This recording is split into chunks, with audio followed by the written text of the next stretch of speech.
Bienvenidos a la última de las conferencias que cierra nuestra jornada de teología dedicada a la cristología de Joseph Ratzinger Benedicto XVI. El padre Gabino Uribarri, decano de la Facultad de Teología de la Universidad de Comillas, cerrará nuestras jornadas con la presentación de la relevancia teológica y cristológica de Joseph Ratzinger. Presenta al padre Gabino Uribarri, don Antonio Bueno Ávila, director del Instituto de Ciencias Religiosas San Isidoro y San Leandro de Sevilla y profesor del Centro de Estudios Teológicos. Tiene la palabra don Antonio Bueno. Buenas tardes. Dentro de esta jornada teológica organizada por el Centro de Estudios Teológicos de Sevilla y dentro también del Seminario de Estudios Laicales Miguel Cañara, organizado por la Delegación Diocesana de Apostolado Seglar, y como director del Instituto Superior de Ciencias Religiosas San Isidoro y San Leandro, tengo el honor y el placer de presentaros al profesor doctor don Gabino Uribarri Bilbao. Don Gabino nació en Madrid el 2 de octubre de 1959.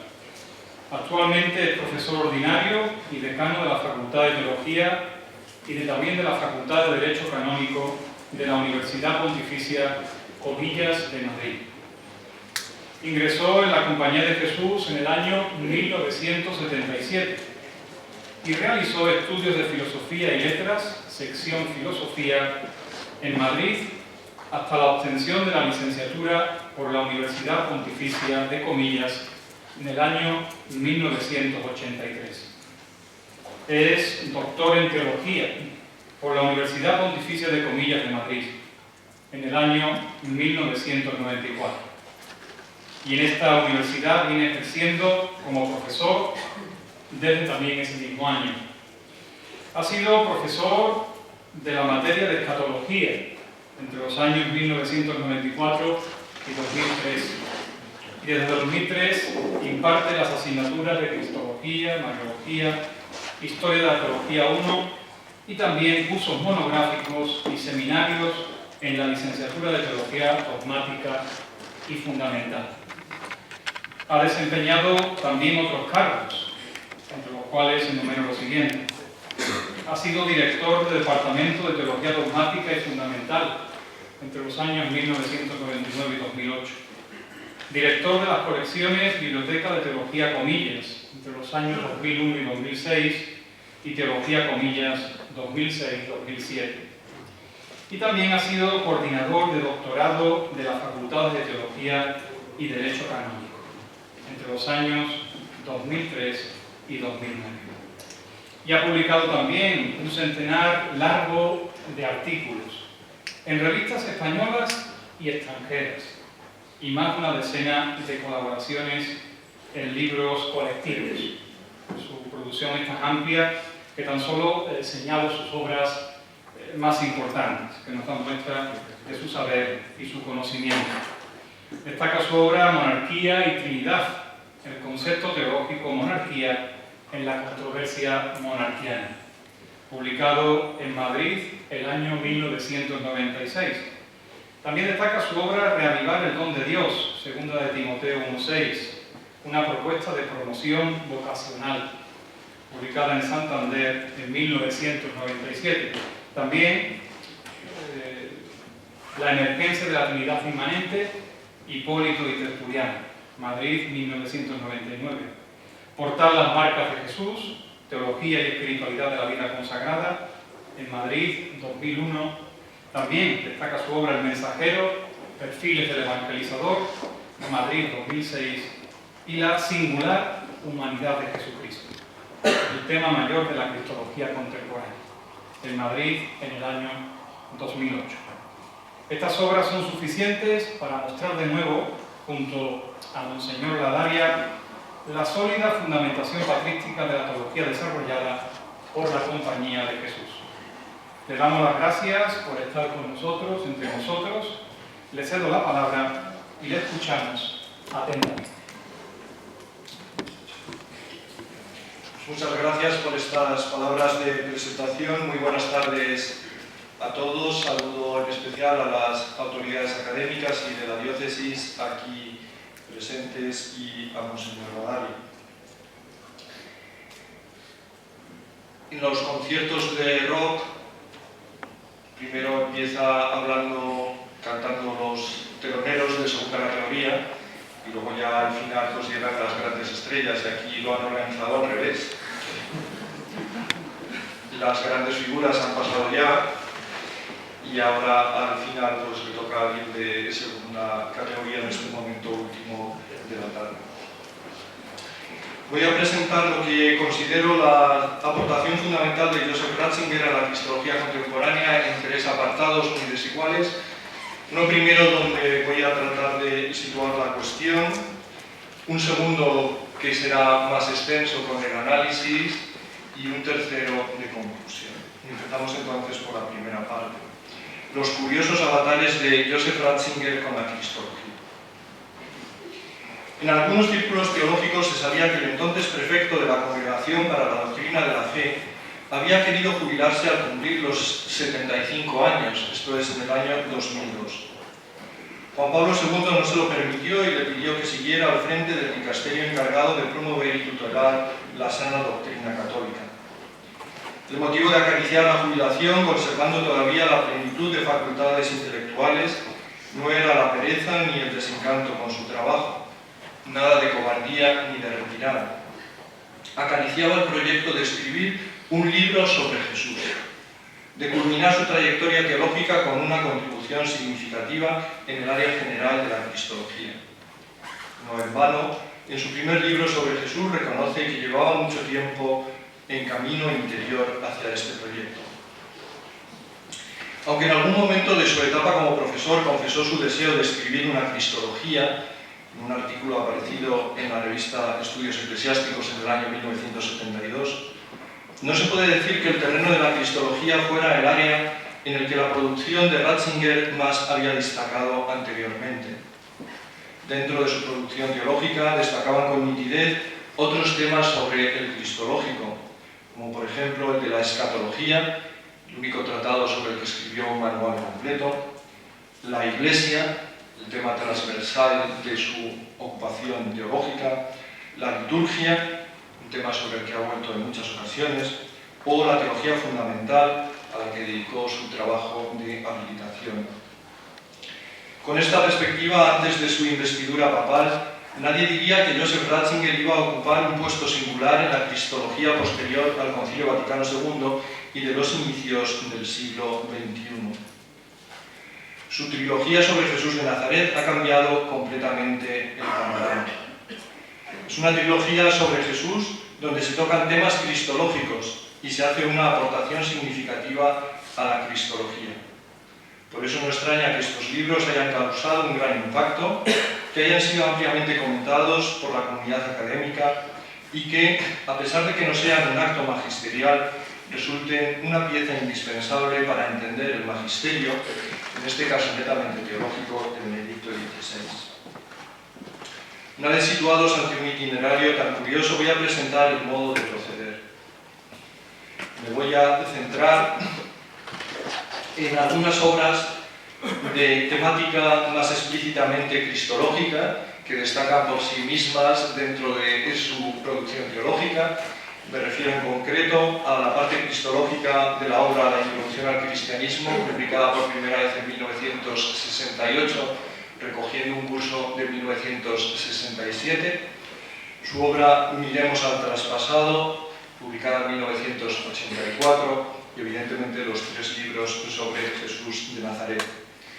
Para completar el panorama, en la ponencia escrita abordo también su postura ante la teología pluralista de las religiones, que la aborda en el libro Fe, Verdad y Tolerancia y en algunos otros escritos, como la presentación de la Dominus Jesus, y también sería interesante la ponencia que tuvo en el Escorial titulada Jesucristo hoy, donde de alguna manera dialogar con la teología de la liberación y la cristología de la teología de la liberación, pero por falta de tiempo no lo voy a presentar. Dejo fuera de mi consideración también la producción propiamente magisterial de Benedicto XVI y me concentro entonces en el diálogo con el teólogo Joseph Ratzinger, considerando que los libros sobre Jesús pertenecen, tal y como han considerado los editores de las obras completas, consultando al mismo Benedicto XVI, que esto es así.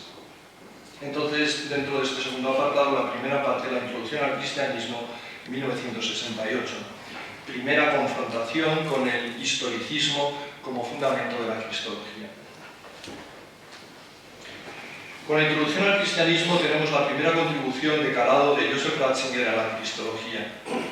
Esta obra es el fruto de unas lecciones sobre el credo, abiertas a los estudiantes de todas las facultades de la Universidad de Tubinga, pronunciadas en el semestre de verano de 1967 y publicadas un año después. Ya entonces cosecharon una acogida excepcional en su versión alemana, con 10 ediciones en un año, y se tradujo muy pronto a varias lenguas. Para descubrir el tono vital y el trasfondo intelectual con el que Ratzinger afronta estas lecciones, basta con fijarse en dos cuestiones muy claras. La primera de ellas, muy llamativa, es el cuento titulado La dicha de Hans, con el que prologa el libro. Y yendo al resumen central de este cuento, es el siguiente. Cito: para vivir más tranquilo, Hans convirtió la pepita de oro, que tanto le complicaba la vida, primero en un caballo, luego en una vaca, luego en un ganso y por fin en una piedra de afilar que acabó tirando al mar. Esto nos quiere decir que en esta época, año 67, según Ratzinger, se estaba dilapidando de manera insensata lo más sagrado y lo más santo de la fe. Segundo, ¿cómo responder? Lo que el teólogo Ratzinger hace es comentar el credo y por lo tanto la vuelta al símbolo, la vuelta al credo. Como inciso, cabe notar que la preocupación por el centro de la fe y su salvaguarda ha sido una de las líneas transversales de la producción teológica de Ratzinger, más allá y antes de su producción como prefecto de la Congregación para la Doctrina de la Fe. Con su introducción al cristianismo presenta un programa teológico y eclesial de recuperación de la sustancia dogmática de la fe.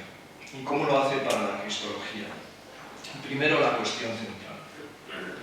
La cuestión básica que se plantea en su tratamiento de la cristología en esta época de la introducción al cristianismo es la posibilidad, legitimidad y consistencia de la confesión de fe en Jesús como Hijo de Dios, entendido desde una formulación en la que reverbera el dogma eclesial de Calcedonia.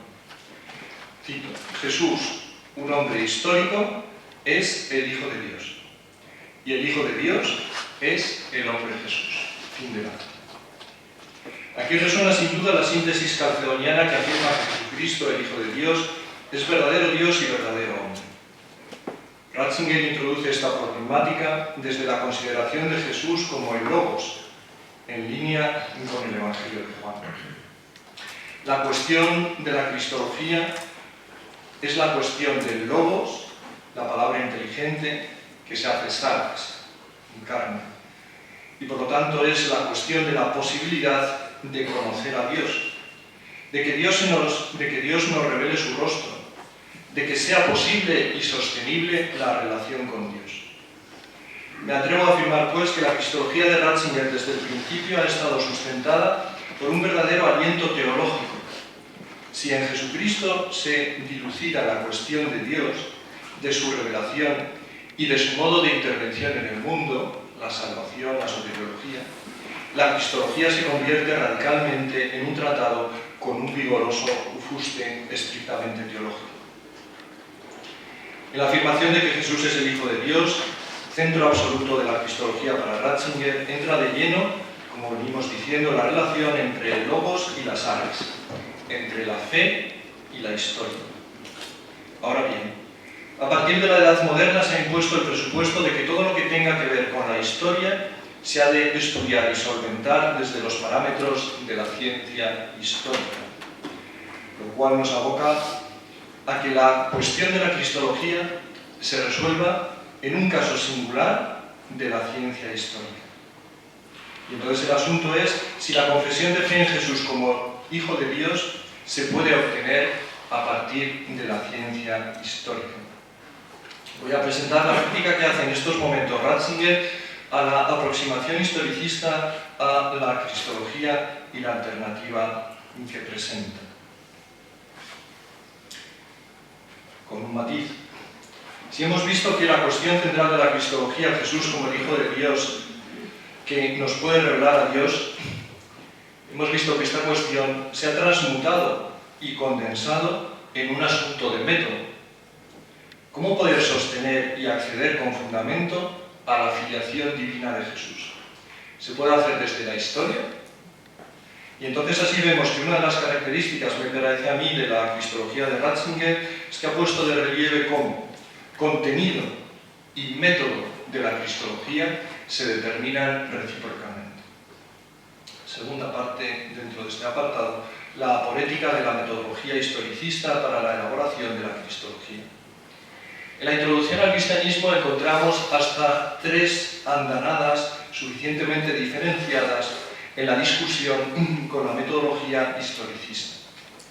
La primera de ellas tiene que ver con un análisis lógico del método histórico en cuanto tal. Dicho método, a semejanza del propio de las ciencias naturales, no es capaz de llegar a la ontología, al ser último de lo que estudia. Por ello podemos concluir, no podrá llegar al ser más íntimo y propio de Jesús, a su ser último y su verdad más originaria y radical. Dejará fuera, por definición, la ontología cristológica, el ser propiamente Hijo de Dios de Jesús. Nos dice en un texto que cito: es pues evidente que la historia puede ver en Jesús a un hombre, pero es difícil que pueda ver en él a Cristo, que como verdad de la historia escapa a la posibilidad de comprobación de lo puramente auténtico. En una segunda andanada, Ratzinger centra el análisis en 2 opciones radicales que ha presentado antes, desde el punto de vista del historicismo. Cito: el dilema de las 2 soluciones, transponer o reducir la cristología a historia y abandonar la historia por superflua para la fe, aparece claramente en la alternativa en que se encuentra la teología moderna: ¿Jesús o Cristo? Esto va a ser otro de los puntos que se va a reiterar. La aproximación netamente historicista a resolver la cristología en historia la ve representada por Harnack en su obra paradigmática La esencia del cristianismo. En esta obra, el resultado final es que el propio Harnack dice que el Hijo no pertenece al Evangelio. Lo vuelvo a citar otra vez en el primer volumen del libro sobre Jesús de Nazaret. Cita textual de Harnack: el Evangelio tal y como lo predicó Cristo no habla del Hijo, sino solo del Padre. Y entonces nos quedamos sin el Hijo, al quedarnos sin el Hijo nos quedamos también sin el acceso al Padre. La otra alternativa la representa Bultmann, que deja por completamente de lado la historia. Si con Harnack nos quedábamos con Jesús pero sin Cristo, con Bultmann se invierte los papeles. Estamos solamente con Cristo pero sin Jesús, lo cual no abunda en la crítica porque es claro que resulta nada convincente. Por último, en una tercera discusión o tercer argumento en contra de la exégesis historicista o la construcción historicista de la cristología, se muestra en el intento positivo de mostrar la génesis de la confesión de fe en Jesús como Hijo de Dios que se dio en la historia de la comunidad cristiana. Los cristianos han esgrimido que tal concepción se debió a un préstamo desde el suelo helenista, un factor ajeno al mismo a Jesús. Sin embargo, Ratzinger, apoyándose en los estudios de Joachim Jeremías sobre el Abba jesuano, sostiene que en su oración Jesús se muestra como el Hijo. De ahí procede la confesión de fe en Jesús como el Hijo, la comprensión de su origen, su provenir de Dios y de su misión, de ser para el mundo y para el Padre, ambos inextricablemente unidos, que es en definitiva lo que el dogma va a formular con otro lenguaje, pero con idéntico contenido.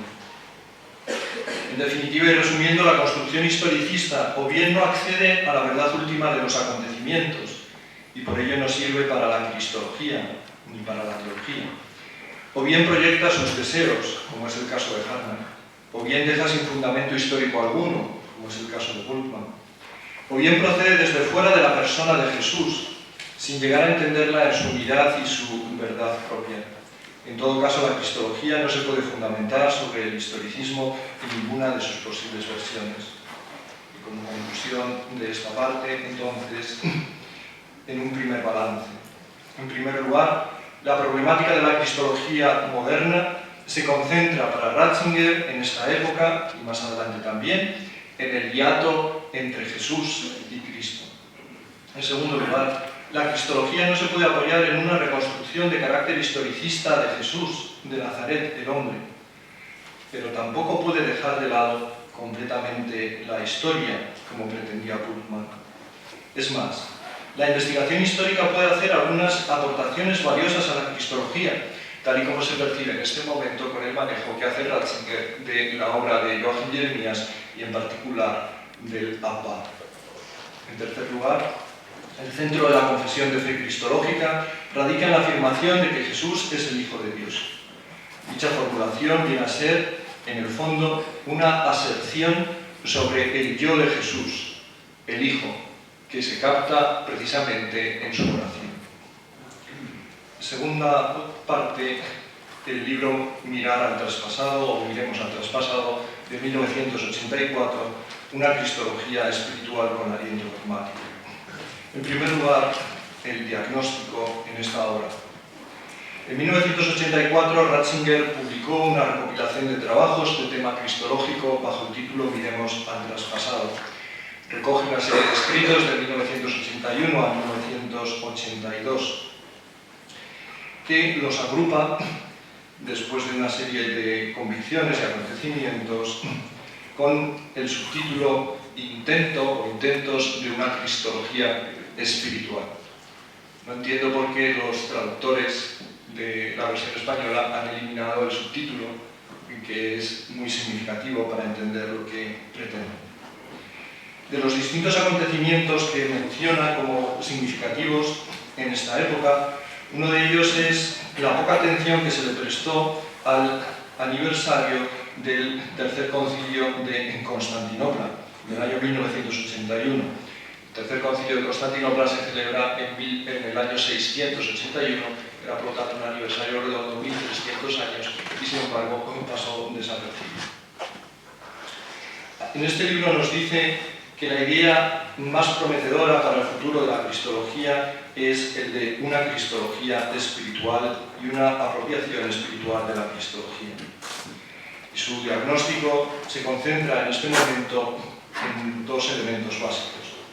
Primero, la perspectiva predominante pasa a ser la de una apropiación espiritual de los contenidos de la cristología. Y en segundo lugar, pone de relieve la importancia del Tercer Concilio de Constantinopla, pues, en su opinión, en este concilio cuaja una perspectiva espiritual de la cristología que proporciona el contenido adecuado para entender las fórmulas del concilio de Calcedonia.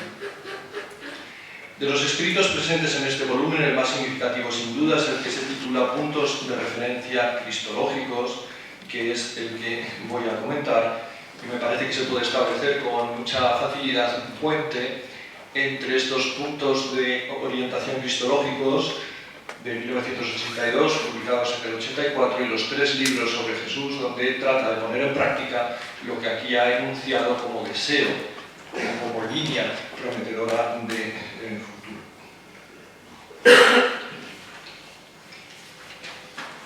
Punto de partida. El punto de partida es otra vez, como lo era en la introducción al cristianismo y lo vuelve a ser en los libros sobre Jesús de Nazaret, la separación entre Cristo y Jesús.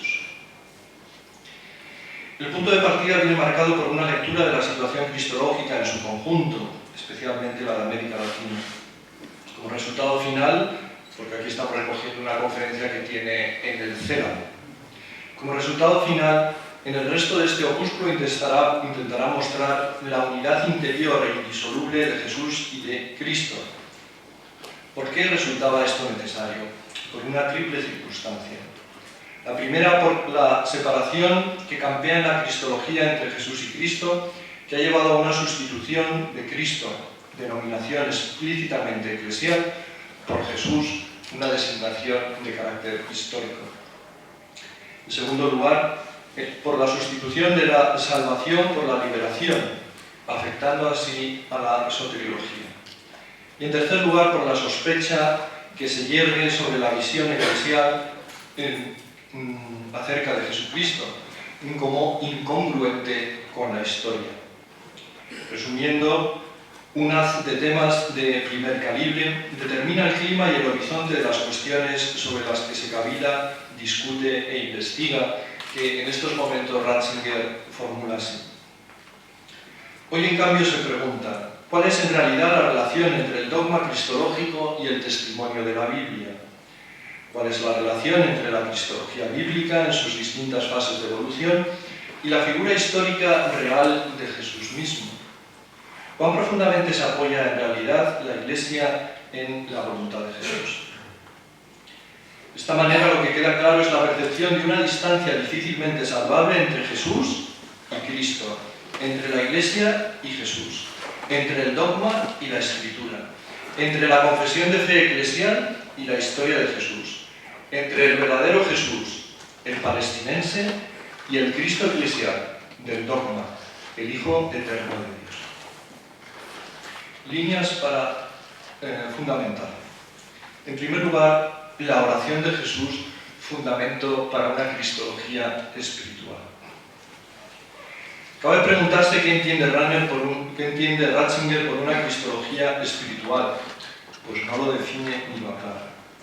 Da la impresión de que se refiere primera y básicamente a una cristología que está muy atenta a la oración de Jesús.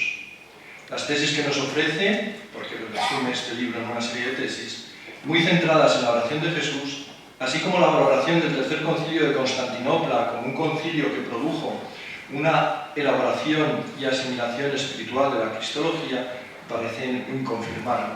Porque en este concilio se discutió y se elaboró teológicamente qué es lo que sucede en la oración de Jesús, particularmente en su oración en el huerto. Y entonces vamos a ir viendo las distintas tesis y comentándolas. Las dos primeras tesis nos hablan de Jesús como el objeto, por así decirlo, de una cristología espiritual. Y en ellas se nos dice literalmente esto. Primera tesis. Según el testimonio de la Sagrada Escritura, el centro de la vida y de la persona de Jesús es su permanente comunicación con el Padre. Y segunda tesis. Jesús murió rezando. En la última cena él había anticipado su muerte en cuanto se dio y se compartió a sí mismo y así transformó desde dentro la muerte en una acción del amor, en una glorificación a Dios. La oración de Jesús nos proporciona el acceso al centro del ser mismo de Jesús. Y cito, ¿quién es Jesús? Según Lucas, solo puede verse si se ve a Jesús orando. La confesión cristiana proviene de la participación en la oración de Jesús. Fin de la cita. La clave de acceso al misterio de Jesucristo no reside, pues, en el análisis histórico de los estrados de redacción, sino en la penetración de lo que significa la oración de Jesús. Ya en la introducción al cristianismo, la oración de Jesús, el Abba, resultó fundamental para solventar un elemento de primera magnitud, la filiación de Jesús. En la segunda tesis se formula un aspecto que también es fundamental. Gracias a la oración se unifica la cristología y la soteriología, que corrían el riesgo de quedar desconjuntadas en esta época, según se apuntó en el diagnóstico inicial. Gracias a la oración, la muerte de Jesús se manifiesta como un acto de amor salvador. La tercera tesis nos habla del sujeto capaz de elaborar una cristología espiritual. Y dice así, porque la oración es el centro de la persona de Jesús, la participación en su oración es el presupuesto para conocer y comprender a Jesús. Fin de la cita. Y nos dice al final de este libro, la cristología es dada a la luz en la oración o en ninguna parte. ¿Cuál es la razón de fondo de esto? La razón de fondo es hermenéutica. Frente a una hermenéutica historicista u otro tipo de acceso, solamente se accede al conocimiento verdadero de un personaje eminentemente religioso si se participa en su oración. La participación en la oración no solamente no supone un impedimento piadoso para una lectura adecuada de los evangelios, sino que, nos dice él, por el contrario, participar en su oración es el presupuesto fundamental para que pueda realizarse un genuino conocimiento en el sentido de la hermenéutica actual, es decir, devenir contemporáneo y sintonizar con sus mismos sentimientos. Esto desemboca naturalmente en la pregunta de si hoy para nosotros es posible esta participación en la oración de Jesús. ¿Qué sujeto participa de esta oración de tal modo que pueda elaborar una cristología verdadera, objeto, esto es, espiritual, y que se pueda apropiar el contenido de una cristología espiritual, que tiene capacidad de entenderla y asimilarla? Esto es lo que nos va a explicar en la cuarta tesis. La comunión con la oración de Jesús, nos dice, incluye la comunión con todos sus hermanos. El ser o estar con su persona, que surge del participar de su oración, constituye entonces esa compañía, ese ser con abarcador que Pablo denomina cuerpo de Cristo. Por eso, la Iglesia, el cuerpo de Cristo, es el verdadero sujeto de conocimiento de Jesús. En su memoria lo pasado se hace presente, porque en ella Cristo está vivo y presente. Fin de la cita. La cristología verdadera solamente puede ser eclesial, tanto en su producción y elaboración como en su acogida. La Iglesia aporta a la teología su espacio hermenéutico natural y adecuado, también a la cristología. No se da un verdadero acceso al Nuevo Testamento y a su contenido, sino mediante el sujeto, la Iglesia, que convierte el Nuevo Testamento en su libro. Más aún, es la lectura cristológica eclesial la que unifica los libros dispersos del Antiguo y del Nuevo Testamento en un libro único, en el libro que testifica la fe de la Iglesia en Jesucristo. Estos elementos nos volverán a salir más adelante. Lo que aquí se propone y anuncia como deseo se ha elaborado y formulado de modo consecuente en los libros sobre Jesús. En su centro está la comunión permanente de Jesús, el Hijo, con el Padre, la oración de Jesús, el yo de Jesús como un yo orante en el que percibimos su verdadera identidad. Pasemos ahora a la aportación del tercer concilio de Constantinopla en la tesis quinta y sexta. Aunque solamente la tesis sexta habla del tercer concilio de Constantinopla, como la tesis quinta trata del dogma, la vamos a incluir y nos dice así. El núcleo de los dogmas definidos en los primeros concilios eclesiales consiste en afirmar que Jesús es el verdadero Hijo de Dios, que posee la misma esencia que el Padre, y por medio de la encarnación también posee la misma esencia que nosotros.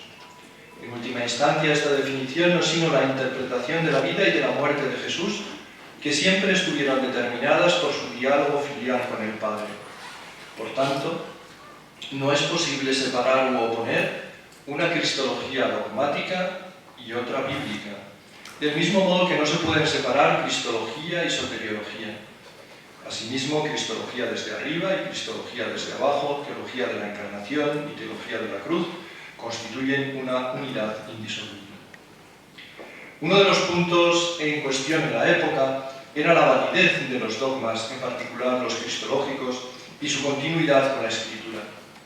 Aquí Ratzinger reafirma que el contenido de la Escritura de la cristología bíblica, Jesús como el Hijo de Dios, es el mismo que el de los dogmas de la cristología dogmática.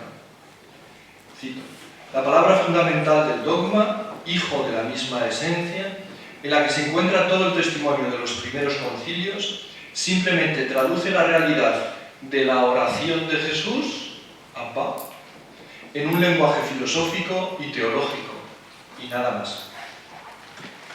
El Hijo y su oración, cristología espiritual, sigue siendo el centro y la clave, el núcleo que se despliega en el dogma, en un lenguaje, y en la Escritura, en otro lenguaje. Jesús en la Escritura dice Abba, como hijo que es, lo cual el concilio de Nicea formula como Hoúsios, de la misma esencia del Padre. Por otra parte, la salvación como liberación solamente es posible desde la verdad y desde la verdadera libertad. En su radicalidad, la pregunta por la verdad y por la libertad, encerradas en la cuestión de la liberación, conducen a la pregunta por Dios. Solamente en Jesús, el Hijo, se da esa unión radical de verdad y libertad última, fundamentada en Dios. Solamente gracias al Hijo se alcanza la liberación en su grado sumo. De ahí la conjunción de cristología y soteriología. Por último, la tesis sexta nos dice: para la correcta comprensión de la unidad interior de la teología bíblica y la teología dogmática, de teología y vida religiosa, la denominada teología neocalcedónica, compendiada en el Tercer Concilio de Constantinopla, aporta una contribución muy importante, que solo a partir de esta teología se abre plenamente el sentido del dogma de Calcedonia. Yendo a lo esencial, nos encontramos con lo siguiente. Primero, que en este Tercer Concilio de Constantinopla se interpreta y se reasume lo dicho en Calcedonia, poniendo de relieve cómo la salvaguarda de las dos naturalezas de Cristo no puede ser entendida como una especie de paralelismo de las mismas que supondría una ruptura de la unidad. Este era el esquema con el que se venía aplicando la interpretación de Calcedonia: dos naturalezas, pero sin subrayar la unidad. En segundo lugar, en este concilio se aclararía de un modo definitivo la unidad de la persona de Cristo. Es decir, a partir del Tercero de Constantinopla se formula de un modo congruente cómo Jesús de Nazaret, el hombre, es realmente el Hijo de Dios. ¿Cómo es posible mantener en su plena vigencia ambas afirmaciones? Que el Logos eterno, siendo Dios y sin dejar de serlo, se haga carne, sarx, de un modo verdadero, y que su realidad última más radical sea su ser filial, su ser Hijo de Dios encarnado. Por decirlo de un modo coloquial, se descifra ontológicamente el crucigrama cristológico, afirmando de un modo rotundo la unidad de la persona sin detrimento alguno de la diversidad de las naturalezas. Tercero, el concilio llega a este resultado cuando se adentra en una perspectiva propia de una cristología espiritual, es decir, cuando indaga dogmáticamente en la profundidad última de lo que acontece en la oración de Jesús. Al hacerlo, descubre el único yo del Hijo, un yo que es libre, soteriología, y obediente, cristología. Un yo que integra sin anular la voluntad humana en la voluntad divina de la persona. Un yo que es la clave última, central y definitiva de toda cristología y que despliega toda su potencia en su núcleo más íntimo y más último, en su oración. Conclusión de esta parte. El diagnóstico con el que hemos comenzado era claro: división, separación, distancia entre Jesús y Cristo, Jesús y la Iglesia, cristología y soteriología, cristología bíblica y cristología dogmática. Frente a esta situación, la perspectiva de una cristología espiritual es capaz de recuperar y mostrar la unidad de todas las piezas desgajadas. ¿Cómo? A través del descubrimiento del centro unificador de todo, la oración de Jesús, que es la oración del Hijo, el núcleo íntimo de su yo, el centro de la persona de Jesús. Sin embargo, esta comprensión requiere un sujeto específico, aquel que participa de la oración de Jesús y, por tanto, de la vida eclesial. Se trata sin duda de una aportación original, creativa y potente para la cristología contemporánea. No solamente denuncia algunos males, sino que propone vías prometedoras de solución. Salto este escrito en 1989, en la introducción que se publicó al mismo, en un canto nuevo para el Señor, que no aparece luego en la edición de las obras completas, pero esa explicación de por qué tiene esta conferencia es realmente muy interesante, donde hace el diagnóstico de una situación en estos momentos, finales de los años 80 de la cristología, en el que denuncia el peligro del nestorianismo, separación entre Jesús y Cristo, y salto también su postura ante la cristología pluralista de las religiones, la teología pluralista de las religiones, y paso finalmente a algunas consideraciones sobre la trilogía acerca de Jesús de Nazaret. Para entender correctamente la trilogía sobre Jesús de Nazaret de Ratzinger hay que situarla en clara continuidad con su producción teológica y cristológica anterior. Muchos de los elementos que vengo enunciando encuentran su punto de cristalización precisamente en esta trilogía, en la que sin ser una cristología ni pretenderlo, ofrece una visión suficientemente amplia de lo que él llama la figura y el mensaje de Jesús.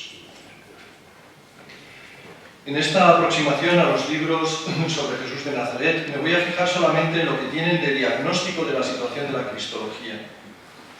Por eso concentro mi atención predominantemente en los prólogos y en la introducción del primer volumen. De todos los prólogos, sin duda, el más interesante es el del primer volumen, que es el más amplio. Y entonces aquí vamos a ir viendo cómo diagnosticar la situación en esta época, el entramado de preocupaciones. Primero, la preocupación fundamental. Los libros sobre Jesús parten de una preocupación fundamental. En los libros leídos por el joven Ratzinger se presentaba la figura de Jesús a partir de los evangelios, cómo vivió en la tierra y cómo, aun siendo verdaderamente hombre, llevó al mismo tiempo a los hombres a Dios, con el cual era uno en cuanto hijo. Nótese que el tema de fondo es si Jesús nos lleva a Dios, lo cual solamente es posible si Jesús guarda una especial relación con Dios, como hijo. La investigación histórica sobre Jesús, sin embargo, ha provocado una ruptura que separa al Jesús histórico y el Cristo de la fe. De este modo resulta insostenible afirmar simultáneamente la fe en el Hijo de Dios y la figura histórica de Jesús, que resulta de esa lectura de los evangelios. En definitiva, el Hijo de Dios no estaría en los evangelios, y así, leyendo los evangelios, no nos acercaríamos a Dios. A este resultado es al que aboca el empleo del método histórico-crítico si se toma como la herramienta metodológica básica para la propuesta y la elaboración de la figura de Jesús de los evangelios, que estaría luego en la base de la cristología. Por lo tanto, hay que buscar un punto de arranque, un punto de partida alternativo. ¿Cuál es el de Ratzinger? Frente a este modo de proceder, Ratzinger propone otro punto de partida que básicamente se puede entender que es el punto de vista de la fe, y nos dice así en un texto ya muy citado. Este es también el punto de apoyo sobre el que se basa mi libro. Considera a Jesús a partir de la comunión con el Padre. Este es el verdadero centro de su personalidad. Sin esta comunión no se puede entender nada y partiendo de ella, Él se nos hace presente hoy también. Viabilidad de este modo de proceder. Para mostrar la viabilidad de este modo de proceder dará dos pasos. En primer lugar, pondrá de relieve la legitimidad, las bondades, pero también los límites del método histórico-crítico. Este método es legítimo, pues los documentos magisteriales de diverso rango, entre los que destaca Dei-Verbum en el número 12, lo han sancionado. Es oportuno y necesario, porque Jesús es un personaje histórico en consonancia con la encarnación.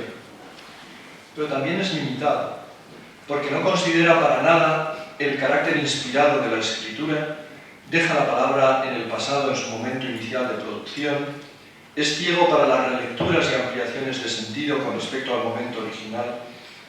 Al actuar así considera la palabra de la Escritura como mera palabra humana, no como palabra de Dios inspirada.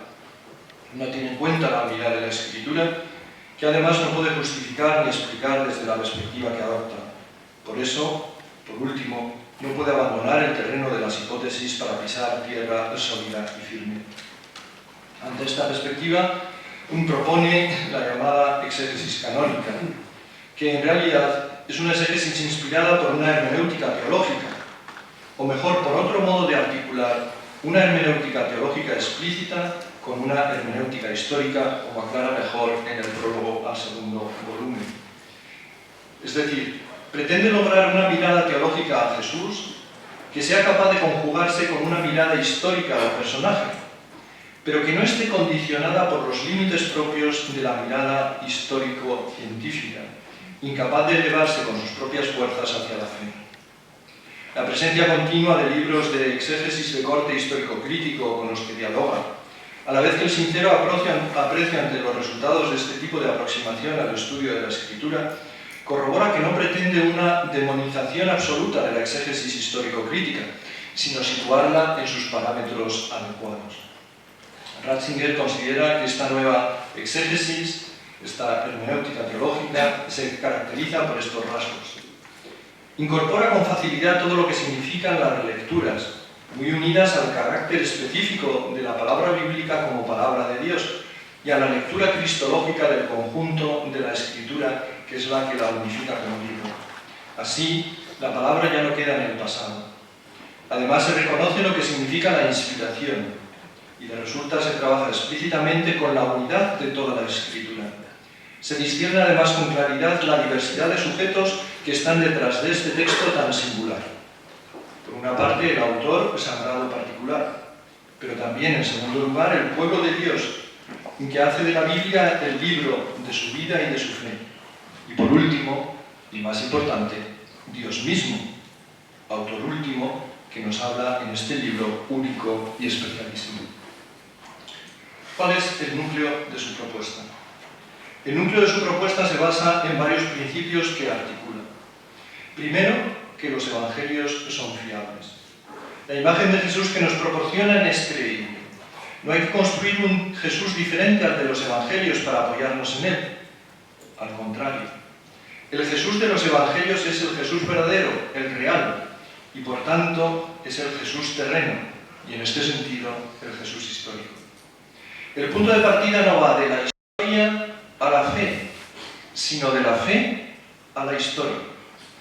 Y además, aunque parezca lo contrario, este punto de partida es más lógico, pues explica lo excepcional de Jesús y la razón misma de la existencia de los evangelios, de la fe en él, de la Iglesia, que sin la excepcionalidad de Jesús se convierte en un acertijo histórico sin salida dentro de los cánones propios de la historiografía. Cito: ciertamente creer que precisamente como hombre era Dios, y este era está subrayado en el original alemán, no así en la versión castellana, creer que precisamente como hombre era Dios, y que esto lo dio a conocer veladamente en parábolas, pero cada vez de manera más inequívoca, es algo que supera las posibilidades del método histórico. Por el contrario, si a la luz de esta convicción de fe se leen los textos con el método histórico y con su apertura a lo que lo sobrepasa, estos se abren de par en par para manifestar un camino y una figura dignos de fe. Por lo tanto, la cuestión estriba en construir una figura de Jesús donde el elemento central, que el hombre Jesús de Nazaret es Dios encarnado, quede plenamente salvaguardado, a la vez que se aseguran los rasgos históricos de este personaje tan excepcional. El camino concreto para hacerlo será ver en Jesús al profeta prometido en Deuteronomio 18:15, alguien que nos puede hablar de Dios mejor que Moisés, porque se relaciona con él cara a cara. Cito: en Jesús se cumple la promesa del nuevo profeta, en él se ha hecho plenamente realidad lo que en Moisés era solo imperfecto. Él vive ante el rostro de Dios, no solo como amigo, sino como hijo. Vive en la más íntima unidad con el Padre. La unidad de Jesús con el Padre, el auténtico centro de todo, se percibe ante todo en su oración, aspecto que ya se había puesto de relieve en el traspasado. Nos dice en el libro sobre Jesús: este orar de Jesús es la conversación del Hijo con el Padre, en la que están implicadas la conciencia y la voluntad humanas, el alma humana de Jesús, de forma que la oración del hombre pueda llegar a ser una participación en la comunión del Hijo con el Padre. Así, terminamos en el centro mismo de la propuesta cristológica de Ratzinger y su aportación principal: considerar el yo de Jesús como el yo único del Hijo de Dios, un yo divino en el que resuena la unidad con el Padre del hombre Jesús. A esto es a lo que Ratzinger había llamado en el traspasado el neocalcedonismo. Algunas aportaciones fundamentales, entonces, resumiendo en los libros de Jesús para la cristología respecto del diagnóstico. Primero, ha puesto de relieve con toda claridad la necesidad de un discernimiento cristológico del método de acceso a la figura de Jesús. La consideración de Jesús como un personaje histórico, como legitimación del acceso historicista, simplifica en exceso las cosas. En la metodología hay que tener presente lo propio de Jesús, su filiación divina, sin permitir que dicha cualidad quede suspendida o negada por el método. El método de aproximación ha de partir de la fe eclesial, no tratar de llegar a él por vías impracticables. La fe se acredita dialogando con la historia, no sometiéndose a ella. Segundo, ha mostrado primero las bondades y los límites del método histórico-crítico para extraer con él el contenido teológico de los evangelios. Pero también, segundo, hasta qué punto se da una estrecha soldadura entre exégesis bíblica y cristología que es necesario explotar y discernir. En este sentido, ha clarificado que la cristología marca la pauta para entender la Escritura, pues la Escritura en su unidad y contenido se constituye por la lectura cristológica que hacen de la misma la comprensión eclesial y la exégesis de los padres. La cristología, pues, determina lo que es la Escritura en la Iglesia y para la Iglesia. Por ello, lo que sería ajeno a esta circunstancia sería que la cristología no dijera nada sustantivo sobre el modo adecuado de leer la Escritura. Sucede en realidad precisamente lo contrario. Es la cristología quien, desde su contenido y su perspectiva, ofrece las pautas adecuadas para entender este libro netamente cristológico de la Iglesia, y no al revés. No es la fe cristológica eclesial la que ha de justificarse y acreditarse desde una lectura y comprensión de la Escritura, desde una aproximación metodológica a la misma ajena a su carácter. Tercero, ha elaborado una propuesta de hermenéutica teológica o de lectura teológica de la Escritura capaz de dialogar con la exégesis historicista, pero sin someterse a ella. Así ha indicado un camino prometedor para el futuro, la conjunción entre una hermenéutica histórica y una hermenéutica de la fe. Cuarto, su perspectiva de los misterios de la vida de Cristo, más explotada en este congreso en la primera ponencia, aporta un tono soteriológico y vivencial a la lectura de los evangelios. Así, cuando se practica una cristología de corte espiritual, cuyo centro lo ocupa la oración de Jesús, casan bien cristología y soteriología. De este modo se percibe con alegría y agradecimiento en que Jesús, en los misterios de su vida, nos transmite a Dios y nos pone en comunicación y en contacto con Dios. Por último, para terminar, como conclusión final, los pilares de esta propuesta cristológica. Se ha de notar la continuidad de fondo y la coherencia a lo largo de alrededor de 60 años, en los que ha seguido las líneas generales de la producción cristológica y ha hecho aportaciones personales significativas en ámbitos diversos. ¿Cuáles serían estos elementos básicos? Primero, el método de la cristología condiciona su contenido. Luego, el contenido deberá condicionar el método. Lo que a Ratzinger le preocupa básicamente es el contenido de la cristología, que se transmita la fe eclesial en Jesucristo, porque así se garantiza que en Jesús tenemos acceso a Dios y a la salvación. El método de la cristología es entonces una cuestión propiamente cristológica. Segundo, la exégesis histórico-crítica y con ella la exégesis de carácter historicista provoca un nestorianismo cristológico de facto en la cristología. Entiendo por tal la separación entre Jesús y Cristo. Esto aboca a un tratamiento explícito y diferenciado de la metodología exegética como uno de los componentes fundamentales del método cristológico, aunque no solo, pues determina muy masivamente su contenido. Por la propia dinámica interna de sus postulados, la exégesis histórico-crítica conduce a una separación entre el Jesús histórico y el Cristo de la fe. Tercero, para superar de modo consecuente este nestorianismo y obtener la dirección adecuada para la cristología, hay que fijarse en el dogma cristológico. En la época posterior a Calcedonia, precisamente en el estudio teológico de la oración de Jesús, se captó en la unidad del yo divino de la persona, incluso a través de la expresión de la oración que la naturaleza humana, asumida por la hipóstasis divina, dirigía al Padre. Esto es a lo que Ratzinger ha llamado neocalcedonismo, que marca profundamente la orientación de su construcción de la figura de Jesús. Frente a quienes opinan el peligro es el monofisismo, ver solamente en Jesús a Dios y no al hombre, él piensa que el peligro es el nestorianismo, separar al hombre de Dios, a Jesús de Cristo, y la solución vendría por esta línea del que él llama el neocalcedonismo. Cuarto, todo esto nos lleva al centro neurálgico de Jesús según Ratzinger, Jesús como Hijo de Dios, captando su unión con el Padre en su oración. Una cristología que no llegue aquí no camina a ninguna parte, pues lo propio de Cristo es que nos trae a Dios. ¿Cómo es esto posible? Es posible porque Él es el Hijo, y siéndolo, nos puede poner en contacto con el Padre. De ahí que el ser de Jesús más íntimo sea metafísicamente su comunión con el Padre y religiosamente su oración.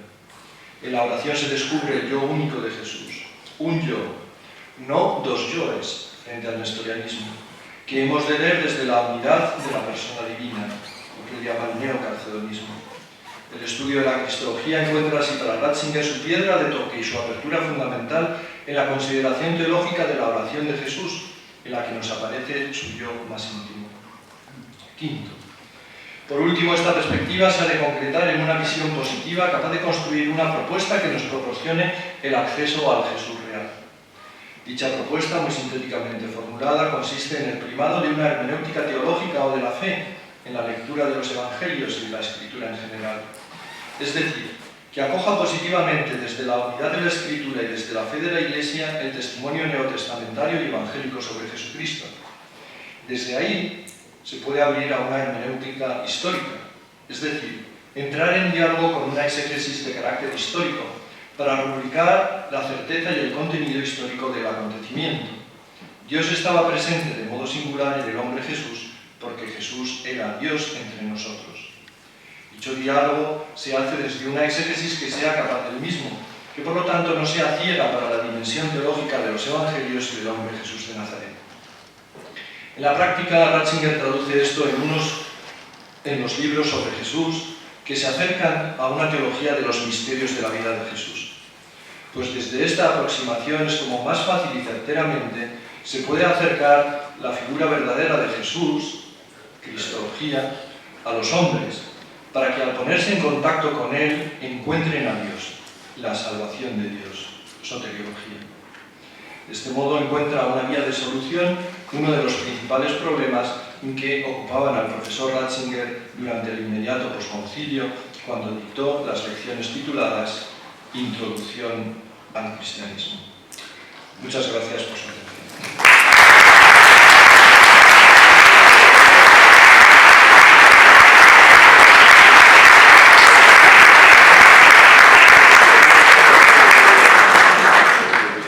Muchísimas gracias, profesor David Uribarri, por esta excepcional conferencia de profundidad cristológica. Abrimos ahora un turno para las preguntas y el diálogo con el poema. Don Álvaro Pereira. Muchas gracias por la conferencia tan interesante, tan clara, llena de ideas. Nos ha propuesto que quizás el núcleo, ¿no?, inspirador de la cristología de Ratzinger es la oración de Jesús. ¿Cómo la oración de Jesús afecta a nuestro conocimiento de la naturaleza divina? ¿Qué Dios revela la oración de Jesús? Porque quizás a veces los que estamos muy enfrascados en la discusión hasta qué punto Jesús es Dios, no es, pero se le deja de subrayo a veces la otra pregunta que quizás más importante, ¿no? ¿Qué Dios revela a Jesús? El misterio de Dios que revela la oración de Jesús.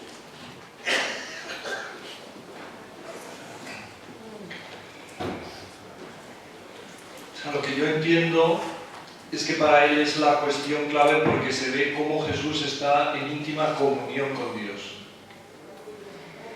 Entonces eso lo recalca, por ejemplo, en el análisis de dos motivos.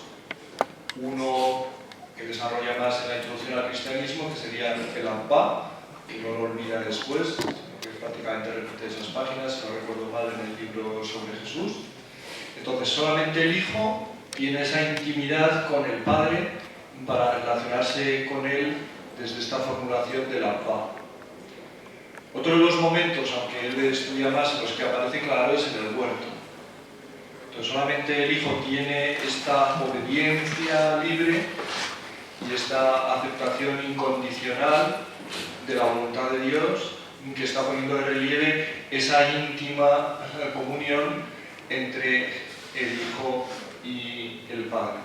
Entonces, el punto que le interesa, pienso yo, es sobre todo poner de relieve esa comunión, esa unidad, esa estrecha unidad que le lleva a entrar en contacto con Dios.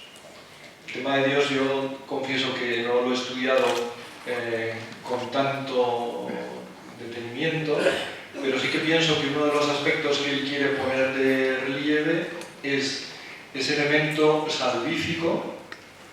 Es un Dios salvador, es un Dios que nos busca, es un Dios que nos espera, es un Dios que nos da la vida eterna.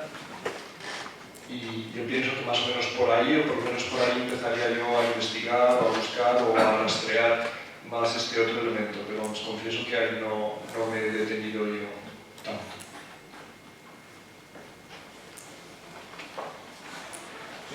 Yo creo que el esfuerzo enorme es el declararse humilde, tirarse por tierra para entender lo de la persona divina de Jesucristo, porque ahí está todo el meollo. Como por ejemplo en el Antiguo Testamento al principio dice hagamos al hombre, es como una llamada a la Trinidad, o sea, como una cosa de la Trinidad, Padre, Hijo y Espíritu Santo, hagamos. Y en lo del Padre Nuestro, pues la persona de Cristo es divina, es Cristo. Nosotros somos por participación, podemos llegar. Pero como diría él, perdón usted que sea tan prosaico, ese hombre del pueblo tan cazurro le decía, a mí lo santo que yo lo puedo pellizcar. O sea, que yo pueda pellizcar, que yo vea el testimonio, que yo vea la transparencia del Cristo encarnado. Y eso hoy en día es muy difícil. No es imposible, pero es muy difícil. Porque entender lo que es la Escritura, que es Cristo, entender lo que es el Cristo total, que en la Eucaristía, vivenciarlo a flor de calle, en eso nos va la vida.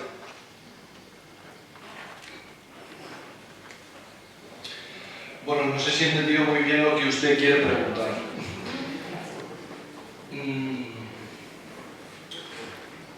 Vamos a ver. Yo he manejado aquí escritos distintos. La conferencia que recoge en el libro traspasado al principio es una conferencia que él tiene en una reunión plenaria del CELA. Entonces está hablando de los obispos. Y ahí maneja un lenguaje y unas categorías que a mí me parece que nos dan muchas pistas y nos aclaran mucho, porque hay mucha continuidad entre esas tesis cristológicas, etcétera, el neocalcedonismo y demás, y los libros sobre Jesús. Pero ese proyecto que él formula con este lenguaje, del año 82, cuando lo lleva a la práctica, en los libros sobre Jesús, no entra tanto en este tipo de cuestiones. Y yo creo que también esa es una de las razones por las que claramente no es una cristología académica sistemática. Entonces, ¿qué es lo que le puede llegar más a la gente? Una perspectiva pastoral, que está evidentemente detrás de los libros sobre Jesús. Las escenas, lo narrativo, el contacto con Jesús. Ese Jesús de carne y hueso. Pero ese Jesús de carne y hueso que llama la atención y que plantea preguntas, en definitiva, ¿quién es? O el libro tercero, ¿de dónde procede? Que es lo mismo que preguntar quién es. Y entonces digamos que ante esta pregunta, que si nosotros dejamos volar la imaginación, se harían los discípulos, ¿cuándo les saltaría la tecla a ellos con más nitidez? Viéndole en oración, viendo esa unión estrecha con Dios.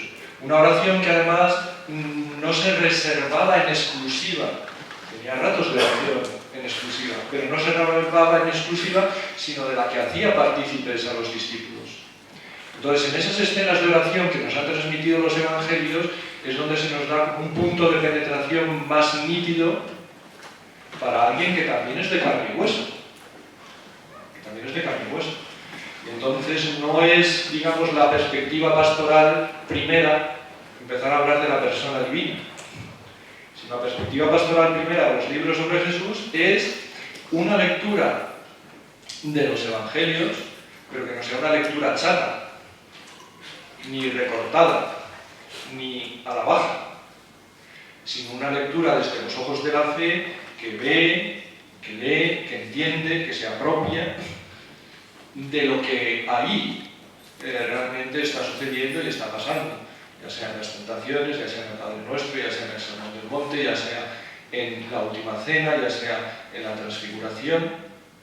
Bueno, entonces digamos que esa es la propuesta pastoral, por así decirlo, que tiene un entramado teológico detrás, que es lo que yo he tratado de poner de relieve. Muy amable.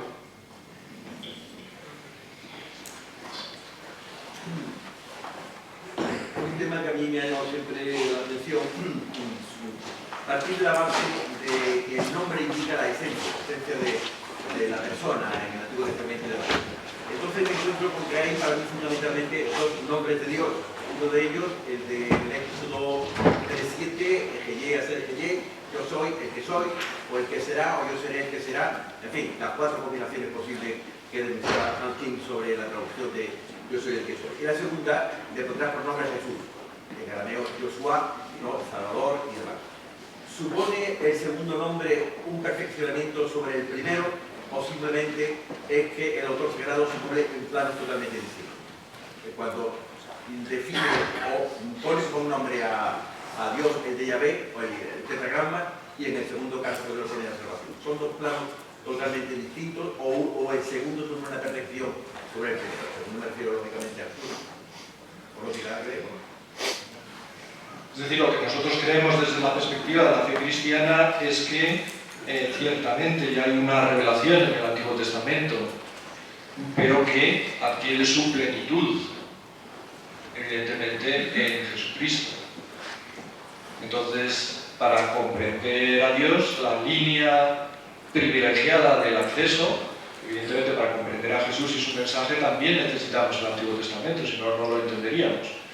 Porque en Jesús se da la plenitud de lo que estaba prometido. Entonces, evidentemente, para nosotros es Jesús el que verdaderamente revela el auténtico rostro de Dios.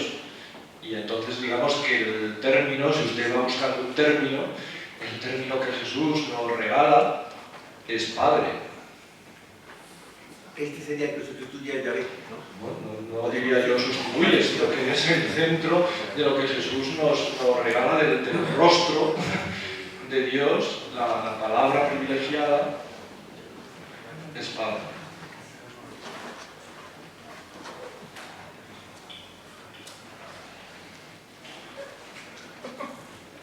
Muchísimas gracias de nuevo, padre Noel Uribarri. Muchísimas gracias porque con esta conferencia realmente se cierra la perspectiva que abríamos esta mañana. En verdad, esta cristología espiritual es el fundamento de la teología de los misterios de la vida de Cristo que tan entroncada en la patrística pues desarrolla Joseph Ratzinger.